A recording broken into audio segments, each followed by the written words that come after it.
Hello, and welcome to the orientation webinar about resource sharing services from Southeastern. I'm Sarah Holsted, the Hospital Library Services Program Manager. And I'm Kelsey Milner, Resource Sharing and Cataloging Librarian. Thank you for taking time out of your day to attend this information session. It's really good to see you all. So this is the first in a series of short webinars that will give an overview of the services that Southeastern provides to its members. Our goal is to make sure that our members know about the resources they have access to and who they can contact with questions or feedback. This slide lists all of the webinars in the series. The webinars will take place on the third Tuesday of every month from 1 to 1:30, except for December when it's on the second Tuesday. We'll drop the registration link into the chat, and it's at the bottom of the slide. We're recording this webinar, and it will be posted to our YouTube page. We'll kick off each webinar by sharing a little more about where Southeastern fits into the library landscape. Southeastern New York Library Resources Council, or Southeastern, is a nonprofit membership organization that has been serving libraries and cultural heritage organizations such as museums, historical societies, and archives since 1967. The region we serve covers 8 counties, which Kelsey nicely shaded on the map. We provide services to libraries of all types: public, academic, special, hospital, and school. And we partner with library systems. In the Southeastern region, that includes the Mid-Hudson and Ramapo Catskill library systems and 5 BOCES school library systems. Southeastern is one of 9 library resources councils in New York. Together, all of the councils make up the Empire State Library Network. This is important to remember because it's related to the resource sharing services we'll talk about in a moment. Besides this webinar series, there are many ways to engage with Southeastern services and staff. You could sign up for the monthly newsletter or exchange ideas with your library colleagues in the region at a SIG or a special interest group. And after this webinar series, you'll have a better idea of the services and funding programs that are available to your library. You can find more details on the Southeastern website, www.senylrc.org, or get in touch with Tessa Killian, the Executive Director of Southeastern. So today's webinar will take you on a quick tour through all of the Southeastern services related to resource sharing. We won't take questions during the presentation, but please do put your questions in the chat as we go along or save them for the end, and then we'll answer them after we stop recording. Let's get started. So what exactly is resource sharing? My job is supporting hospital libraries, so I place a lot of interlibrary loan requests for articles. But as I worked on this presentation with Kelsey, who leads the Southeastern Resource Sharing Services, I learned that ILL is just the tip of the iceberg. Resource sharing means making the collections of one library available to the patrons of another library efficiently and effectively. But why do libraries do this? So, well, no one library can afford to buy, manage, or store all of the content its patrons want. Resource sharing allows libraries to build collections in specialized areas, and resource sharing works because of the mutual generosity of all of the libraries that participate in the systems for sharing. There's strength in a robust network of libraries. So what is Southeastern's role in resource sharing? Well, different types of libraries have different resource sharing networks, different software, and different policies. Southeastern connects those networks and facilitates sharing between different library types. For Southeastern members, the systems that support resource sharing include SEAL, a discovery tool and ILL platform, Empire Library Delivery, a statewide delivery service, funding for medical ILL requests through the MISP program, access to OCLC Worldshare, access to the Ask the Lawyer service, and support from Kelsey, who's going to explain more about each of these services now. As we're doing the handoff, remember to put any questions in the chat and we'll answer them at the end of the presentation. If you have more in-depth questions about resource sharing, you can always schedule a one-on-one or group meeting with Kelsey. You can also engage with other Southeastern members around resource sharing at RIC meetings, SEAL webinars, and SIGs. So I'll turn the presentation over to Kelsey now. Thanks, Sarah. So the first thing I want to touch on today is SEAL. SEAL, or Southeastern Access to Libraries, is an interlibrary loan system that facilitates the free sharing of resources between libraries in our region.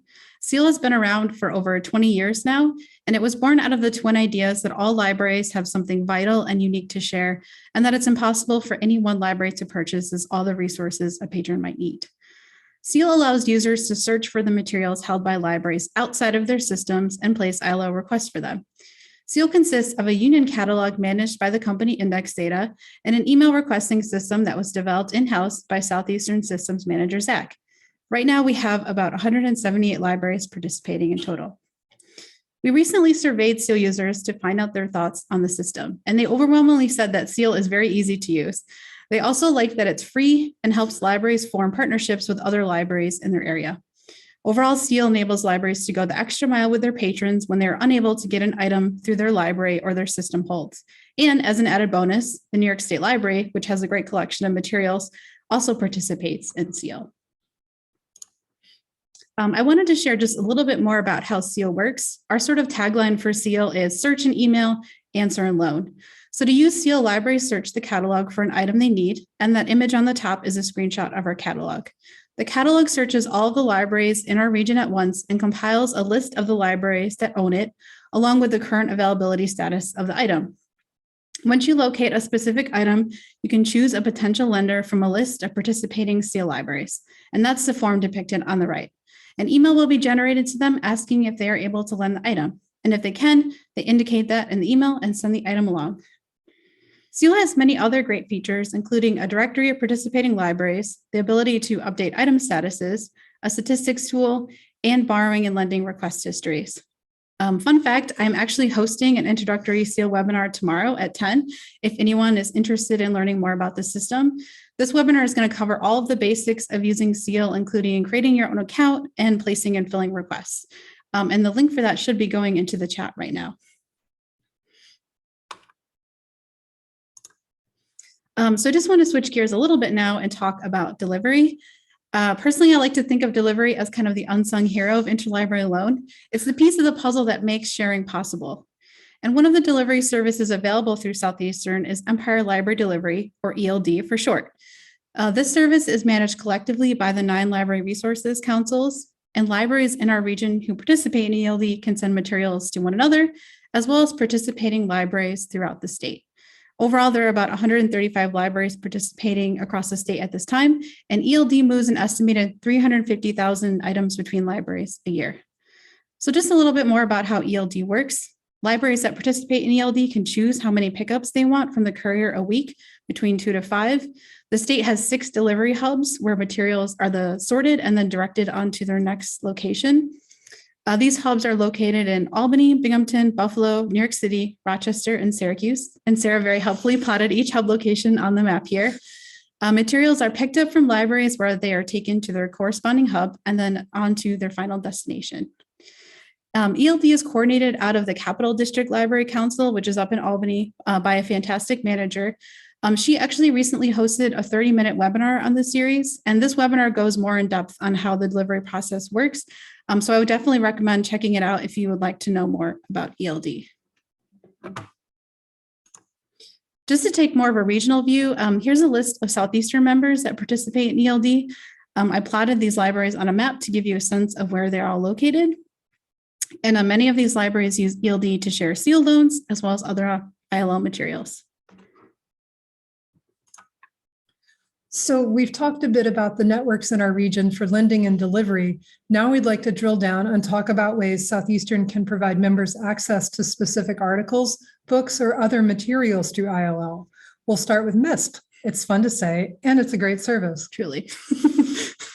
The Medical Information Services Program is funded annually by the state with the goal of ensuring that all New Yorkers have free access to medical and consumer health information. Southeastern uses these funds to subsidize interlibrary loan costs for articles or book chapters on medical or consumer health topics. The word cloud on the slide shows some of the topics that are considered medical or health related, but if you're ever unsure if something qualifies in the subject area, feel free to contact us. So this is how the MISP service works for public school or academic libraries. If your library or system is a Southeastern member and you have a patron who needs a medical or health-related resource that your library doesn't have, Southeastern staff will place the ILL request on your behalf. We will facilitate getting the electronic or physical resource to your library and then manage the payment process with MISP funds if the lending library charges a fee. There are 2 ways for your library to alert Southeastern staff to a MISP-related ILL request. The first is to complete an online form. The URL is on the slide, and we'll drop it into the chat. In a moment, Kelsey will go over how to use that form. The second way that we receive ILL requests is through OCLC Worldshare. This is an international interlibrary loan service that Southeastern participates in. If your library also participates in an OCLC ILL service, you can place a lending request for a medical item. The Southeastern OCLC code is ZSE. Again, that's ZSE. So the MISP service also supports 5 hospital libraries and 1 academic library that are Southeastern members. These libraries use an interlibrary loan system and a payment system that are specifically designed for medical libraries, and that is DocLine and EFTS. Since these libraries only provide medical information, Southeastern deposits MISP funds with these libraries every year to support their interlibrary loan services and payments. The medical collections of these hospital and academic libraries are a resource for other libraries in the Southeastern region. If there are any academic libraries that process a lot of medical requests and want to participate in the MISP program, please do get in touch with me. By managing and distributing MISP funds, Southeastern is a bridge between different types of interlibrary loan and payment systems to get medical and consumer health information to New Yorkers in our region. So now I'll turn it back to Kelsey to explain more about OCLC referrals and the ILL request form.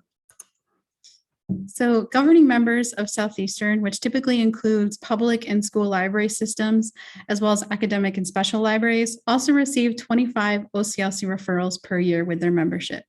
These referrals mean we will place an ILL request on your behalf at no charge through our subscription to OCLC Worldshare. The one caveat with this is that if there is a lending fee for an item, the library is responsible for that cost. However, the council makes every effort to locate and use free lenders for these referrals.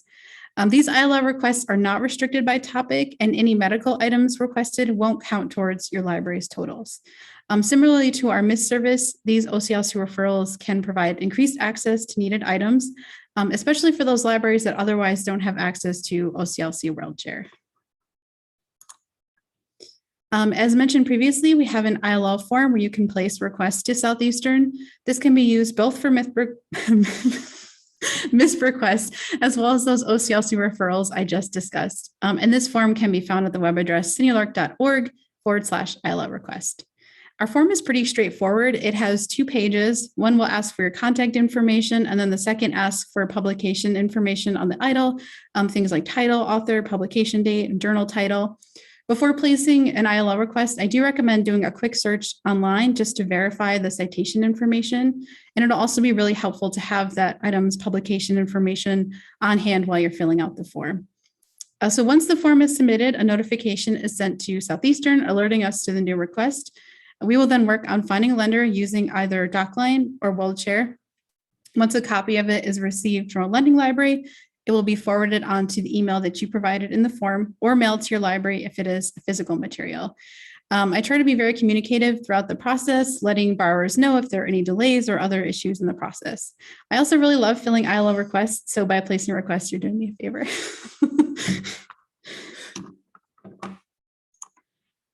Okay, so one thing to know about me, I really love making Libguides. I think I have about 7 now in total, and I wanted to take a minute to share a couple of our resource sharing related Libguides with you. The first of these is our guest and community borrowing Libguide. A lot of the academic libraries in our region have really generous policies for allowing non-affiliated patrons to borrow from their libraries. This includes community members, researchers, and in some instances, students at nearby colleges. This Libguide collects information about the particular borrowing policies for each college and makes them available in one place. This includes information on how to get borrowing cards, as well as borrowing options, such as how long items can be checked out, how many items can be checked out, and whether there are any restrictions to be aware of. Each entry also includes information on on-site access to resources and a link to the policy on the college's website. The hope with this Libguide was that it could be a resource when interlibrary loan isn't feasible. This can be if there are too many books that need to be requested at once, or if there are time restraints and the patron needs to visit a library in person. The second Libguide is our resources for interlibrary loan Libguide. This contains a ton of information for ILL practitioners, including links to information on national conferences, good listservs to join, sources for open access materials, copyright resources, and more. It also includes descriptions and links to all of the services that we touched on today. I try to keep all the links up to date and add new resources to Libguide when I come across something useful. So finally, I'd like to tell you about Ask the Lawyer. This is a service that is available to Southeastern members, including member library systems and their member libraries. Southeastern has contracted with the lawyer, Stephanie Cole Adams, to provide libraries with legal input on issues that impact library operations. You can use this service by submitting a question or by reviewing the previously asked questions. There's an archive of more than 270 questions and answers going back to 2016 when the service started. Southeastern members can submit their questions using a form on the Southeastern website, and we'll drop that link into the chat. A Southeastern staff member will review the question to make sure it is appropriate for the service and submit it to the lawyer. Responses can come in the form of a memo shared with all members, a memo shared only with the member who requested information, a group training session, or by having the question and answer added to the legal RAQ section on the Southeastern website. And we'll also put that link into the chat. This service is not legal counsel for your library, but if your library has a legal question, chances are good that another library does too, so you should ask it. And the previously answered questions can be a great resource. Cole does a great job of summarizing issues and providing thoughtful responses, including in areas like intellectual property, copyright, and digital rights management. There are 94 RAQs related to copyright and 46 related to fair use. And so I'm going to run through a few examples of the resource sharing related questions that have come up recently. So Kelsey, in a K-12 setting, can a student's name be used in an ILL notification slip? I have no clue. Me either, but what signage should be posted over a public copier at a library? I don't know. Good question. Right. Well, check this out. Is it legal for the library to purchase a Netflix account and install it on a Roku or Fire Stick and lend that out for patrons to use? Definitely not. Well, when we move to the next slide, you'll see the questions and links to the answers. On this slide, you'll also see the other links that we mentioned. We'll send this PowerPoint along to everyone who attended today. And that concludes our quick tour of the resource sharing services provided by Southeastern. So thank you for being here today. Please join us for the next event in the series on Tuesday, November 15th at 1 p.m. when Zach Spalding and Jennifer Palmentiero talk about Southeastern's digitization services. We'll drop the link to the registration one more time.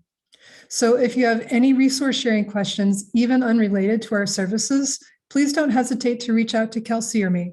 We're always happy to answer questions or point you in the direction of someone who can help. Our contact information is on this slide and on the Southeastern website. We'll stop recording now and answer any questions that came into the chat. And thank you again for attending today.